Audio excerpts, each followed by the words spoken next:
Joining us now, my state senator, Republican, Chesapeake, John Cosgrove. Senator, good to have you. Hey, Godzilla, how you doing? Oh, John, I've been never better. It's always fun to have John Cosgrove because he's my senator. So, like, when you get your own senator on, it's a lot of fun. Unfortunately, my congressman is Don McEachin. He doesn't come on my show anymore. Not only that, they finally, after I complained about every email they sent out, and every email they sent out basically says the same thing. Trump sucks. Then you get the following day, Trump sucks more. So finally, after me complaining, they deleted me from their email list. So now I'm cut off from their email list. I'm a non-favored constituent. So I do too much complaining. So I'm kind of stuck with them. But okay, so here's the deal. So Senator Cosgrove, we understand that as much as we love you in the state Senate, and I'm proud to have you as my friend and my state senator, we understand you're going to be running for an alternative office pretty quickly. Can you share with our audience what's going on? Sure, John, thanks. Faye Mitchell has been our clerk of the circuit court for almost 16 years now, and she's done a wonderful job, but she has decided to retire. She's retiring June 1st, and her chief deputy will be appointed to fill her position until a special election can be held. I've served in the General Assembly for 16 years. I understand the compensation board. I understand the duties of clerks of the court. And I figured, it's time to come home. I started my political career in Chesapeake on the city council and then served as vice mayor. Right. I've been in Richmond for 16 years, and soon I just both feel it's time to come home. So you want to run for clerk of the Court of Chesapeake. And so everybody understands what this is. This is a partisan office. So this is Republican and Democrat. The actual election to replace Faith would be in November, but the party would have to choose a nominee. Now, the way Faith did this, Senator, as I understand it, there's not enough time if you want to run and also have to be tell everybody that the mayor of Chesapeake, Alan Krasnoff, is also announced he's going to run. But because of the timing of this, there's not enough time to put you on both on the ballot or anybody else that ran on the ballot in the Republican primary June 13th, right? So it's got to be something other than that. Yeah, John, that's correct. Basically, the primary on June 13th is not just a Republican primary, but it's also a Democrat primary. We got Perillo and Northam running, in the Democrat side. And we have many people running in the Republican side. So under law, I think you have to have at least 30 days notice. Faye's resignation is June 1st. That would not leave enough time to get everything printed and on the ballot for the June 13th primary. So there will have to be an alternative selection process, whether it's a firehouse primary, a mass meeting, a convention, whatever. But that's what we're going to have to go through here. All right, so everybody knows, because not everybody is familiar with the buzzwords here for how you select the nominee. So there's basically 4 ways to get a nominee selected in the Republican Party of Virginia. These are the rules. You can either have a primary, which in this job you're not going to have because, as you said, there isn't enough time to get a June 13th primary, so that's out. And the other 3 methods are what they call a firehouse primary or a caucus primary. That is paid for and run by the party. If that were to happen in this case, you would likely get 1 polling place in Chesapeake, somewhere in the middle, that everybody could agree on. And it would probably be like a Saturday from 9 a.m. to 2 p.m. And that's it. Whoever shows up and participates in it, if you don't show up, you don't show up. Those get very low turnout. The 2 other alternatives are a mass meeting, which is just anybody can show up. You get a big venue, you announce it, you come in. As long as you're a registered voter, that's all you have to do. In Chesapeake, you can participate.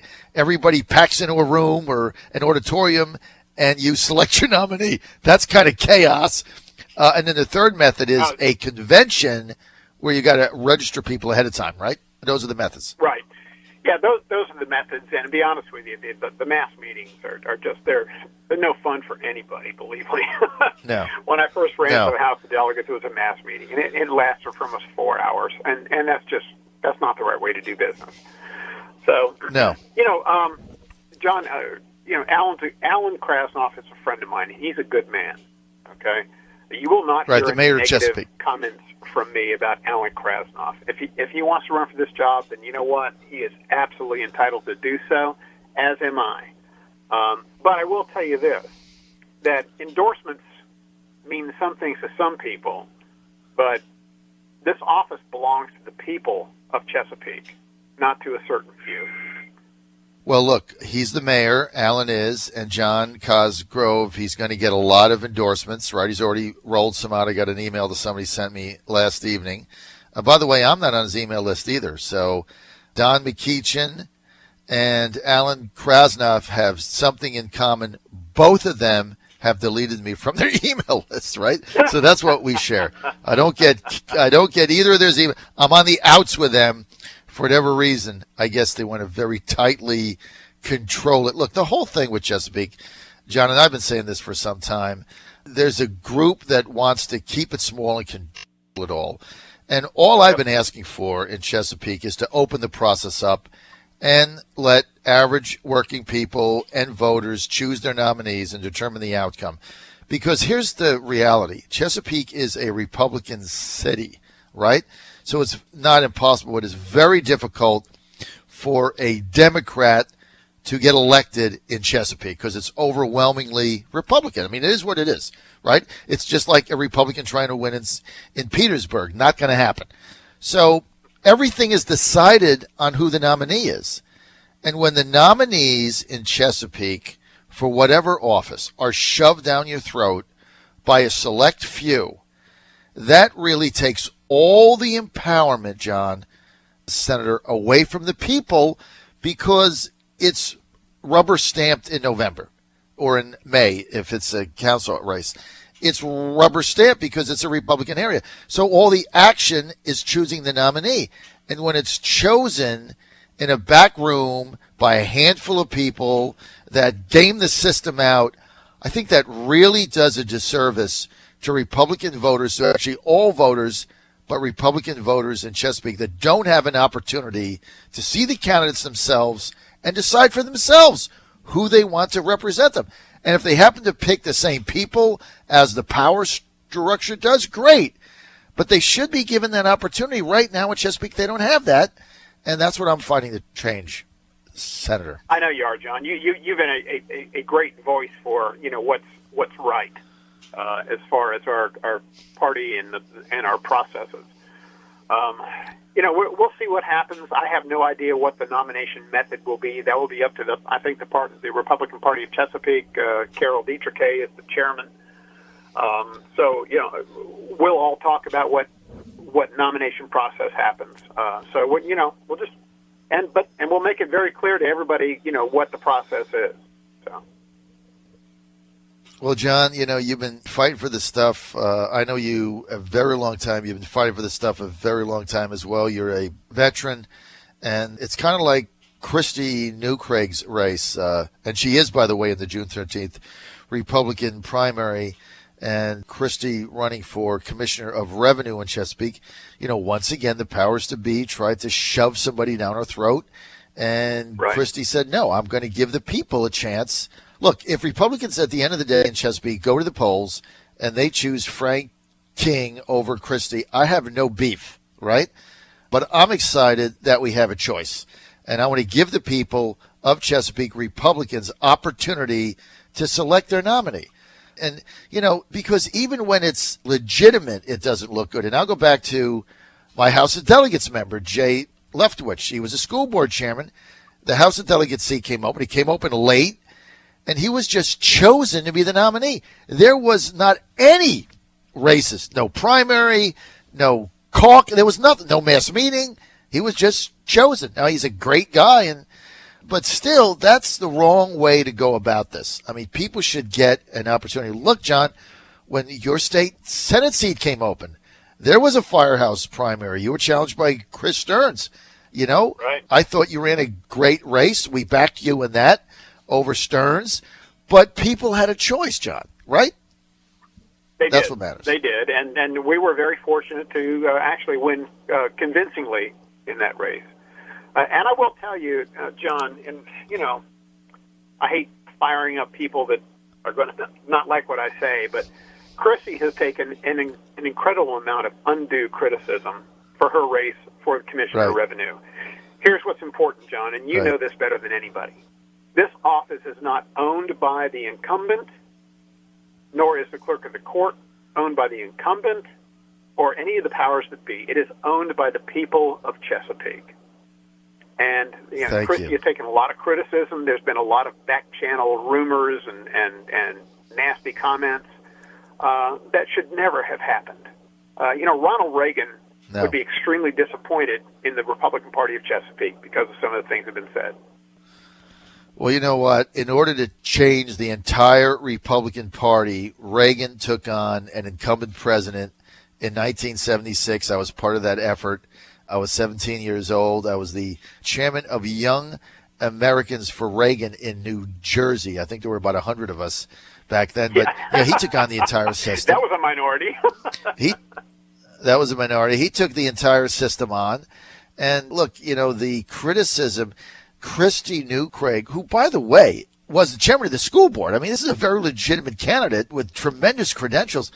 But the criticism that she has taken simply because she dared to challenge the power structure. She dared to challenge the appointed person by a handful of people and run for office and give Chesapeake voters a choice. Simply for that opportunity, she's been viciously criticized. How dare you give the people a choice and don't simply rubber stamp our choice, the omnipotent few. And look, you know what? This is not Chesapeake specific, John. This is going on all over Virginia. It's going on all over the United States with these little parties that have a history of controlling what's going on. And that's why I am for the voters deciding. And you hit it on the head. This isn't, Carol Dietrich's seat or the Republican Committee of Chesapeake seat or the incumbent seat or whoever's seat. This is the people's seat. The people should decide who they want in these jobs and who they want to be represented by, not a select few. And, well, John, just let me tell you, Carol Dietrich is a friend of mine, and she has taken no position on this. But she is the chairman of the party, so a lot of that's going to fall on her. But she has not taken a position on this. Right, she's a great lady. But again, I mean, her job is to be sure that, and I certainly backed her when she ran for committee chairman of Chesapeake. I was there, and she's doing a fabulous job, and I'm a big fan of hers. And I look forward to her making this a fair process and kind of being the umpire so that the people of Chesapeake get to decide and just not a handful of power brokers. That's all I'm saying. And I'm sure that, John, just for this little segment, I'm going to get roundly criticized and called all kinds of names, just like I always am. It's tough when you're out there trucking the truth, John. Cosgrove, my senator, running for clerk of court. We're going to be following your race. Of course, if you win, all kinds of other things open up, and then we can be talking about that for weeks. So, well, you know what? I know that Godzilla can take the pressure, okay? Yeah, we could do that. And this is got a text here from Don Roby in Norfolk, who says, Johnny Fredericks, you're spot on with Chesapeake. All right, thank you. John Cosgrove. And full disclosure, John's my friend, and he's running for clerk of the court in Chesapeake, and I'm for him. Simple as that. Oh, thanks, John. But I'm just one vote. I said hello. I will. John Cosgrove, my senator. All right, John, thanks for being with us.